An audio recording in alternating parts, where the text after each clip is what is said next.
दोस्तों अॼु हैदरंद जो वॉल्यूम आहे 75। तमामु बहितरीन ऐं सिंधी महफ़िल आहे। हीअ एल्बम 1990 में रिलीज़ थियल आहे ऐं हिन जो टाइटल जेको आहे तमामु बहितरीन आहे। वरी बादल आया भरिजी, मतिलबु बारिश जो इम्कान। ऐं तव्हांखे दोस्तनि खे ॿुधायूं त हीअ जेके आउं वीडियो पियो ठाहियां इहे रिलीज़ इंफॉर्मेशन वीडियो आहिनि ऐं हिननि में कोई बि गीत शामिल न आहे। तव्हांखे हिन में जेके गीत आहिनि उहे ॿुधाया वेंदा ऐं तव्हांखे शाइरनि जा नाला ॿुधाया वेंदा। जंहिं बि दोस्त खे वीडियो पसंदि अचे त लाइक करे, कमेंट्स ज़रूरु करे, पोइ असां उन जी कमेंट्स शामिल कंदासीं हर वीडियो में।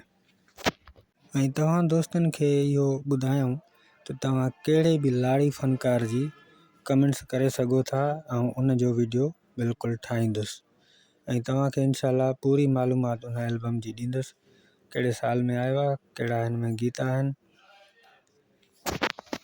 काफ़ी सारा फ़नकार आहिनि जीअं त उर्स चांडियो थी वियो, हैदरंद थी वियो, फौज़िया सुमरो थी वई, मुराद भील थी वियो ऐं मिठू कच्छी थी वियो, या वरी लेडीज़ फ़नकार में आहिनि फौज़िया सुमरो आहे, समीना गुडिया, समीना कंवल आहे, राज़दा परवीन आहे ऐं ॿिया खोड़ सारा फ़नकार आहिनि।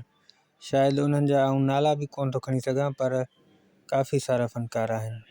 ऐं जंहिं बि दोस्त खे जहिड़े बि फ़नकार जी वीडियो ठाहिराइणी आहे त कमेंट में पंहिंजे उन फ़नकार जो नालो ज़रूरु ॾिए त आउं उन ते इनशाला वीडियो ठाहींदुसि। ऐं हाणे हलूं था हिन एल्बम जे गीतनि ॾे त हिन में कहिड़ा कहिड़ा गीत आहिनि ऐं कहिड़नि कहिड़नि शाइरनि जा गीत आहिनि। रमज़ान रिंद जी शाइरी आहे पहिरीं, हलूं ॿई त गॾिजी घुमणु, ऐं उन खां पोइ इब्न शाह जी कलाम आहे, परे थी न प्यारा ओरे आ वतन ते, ऐं उन खां पोइ आहे वाहिद बख़्श जो कलाम आहे, जुदा तोखां जानी रही कोन सघंदुमि। उन खां पोइ आहे यूसुफ सोलंकी जो कलाम आहे, सिराइकी कलाम आहे, घिन तुसां आणो इथां, मतिलबु ईअं आहे त मुंहिंजे पिरीअ खे वठी तव्हां पाण अचो। ऐं उन खां बाद ॿियो लुकमान फ़क़ीर आहे, शाइर ज़बरदस्त शाइर आहे, उन जो गीत आहे हली ॾिस जींदो ख़ान जवान। ऐं उन खां पोइ मांझी ख़ासकेली जो कलाम आहे, ज़बरदस्त गीत आहे, असीं पंहिंजी दिलि कंहिंसां लॻायूं।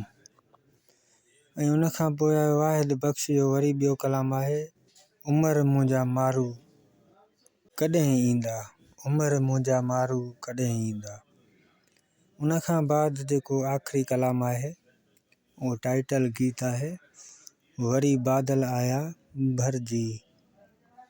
दोस्तों एल्बम कंप्लीट थी चुको ऐं तव्हांखे जेके मां ॻाल्हियूं ॿुधायूं, जेकॾहिं तव्हांखे काई बि ॻाल्हि पसंदि आहे त वीडियो खे लाइक ज़रूरु कंदा ऐं कमेंट्स में पंहिंजी राय ज़रूरु ॾींदा।